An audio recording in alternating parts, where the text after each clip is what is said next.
Hey Ratbags, it's Jade. Today I'm giving you a quick guide to the beach in Tinkerlands. You might think it's relatively simple, yeah, just get wood, stone, kill some crabs. But there's definitely some info you need to know, like how to get a seriously OP weapon eventually, and how you're meant to summon a beach boss.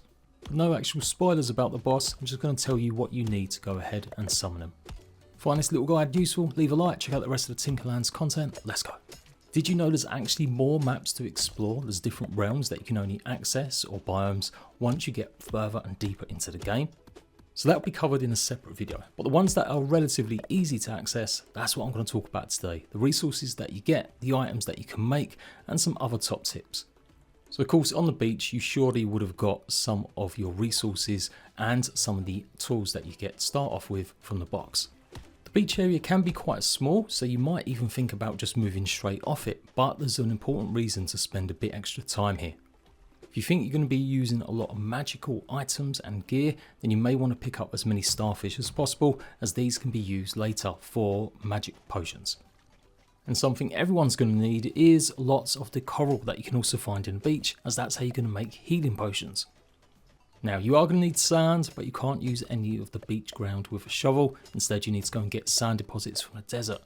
That way you'll eventually be able to make glass and then make the potions. But it's well worth gathering at least maybe 5 of the starfish and 10 of the coral at least before you start exploring more of the woods. And then that way, your first adventure into the desert, you can pick up some sand, come back quickly and get some potions. Although you will need a furnace, but I'll go through that in my little mini desert guide. As well as that, like all the other biomes, you can find a waystone that you'll be able to teleport fast to some of these areas, but you do need to find another waystone to connect. Another reason to spend a bit of extra time in the beach as well is to go around and see what loot you can get from certain chests that you'll find. The items will be pretty basic, but still save you in resources, like getting yourself maybe a bow. Also, once a chest is empty, you can then go ahead and destroy it, and you'll be able to use that chest for your own storage. And lastly, don't forget to pick up some shells. These can be used to make teleport potions.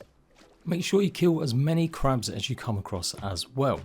You'll get a 5% critical hit chance when you go ahead and eat the crab meat. Only lasts 2 minutes and it's still a small amount, but it'll definitely help out when you're facing against maybe more tougher enemies in other biomes. And something you might really need to know is you need to find blue crabs if you want to take on a boss of the actual beach. I'm not going to spoil what it is, but you will need to find some blue crabs and kill them. There are items that you can get eventually that will help you get more spawn rates of enemies, but you may even need to go to a different island or use one of the compasses that you can get from killing another boss, which I'll talk about in a minute, to re-roll the island and maybe have a better chance to find them. At the moment the game does seem to be quite light on the blue crab spawns, so yeah, it's just a case of running around trying to kill more and hopefully finding one. Now you find plenty of stone and wood on the beach as well, but I wouldn't necessarily waste your time, especially with the stone, as you'll find much bigger deposits in the forest. And once you get yourself a iron pickaxe, head back to the shipwreck where you first started the game.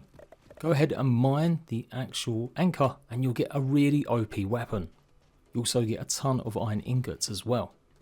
The anchor with rope does 21 melee damage, 4 crit chance, and it's really good at range. I've been pretty much using this as my main weapon as I explore all the other biomes.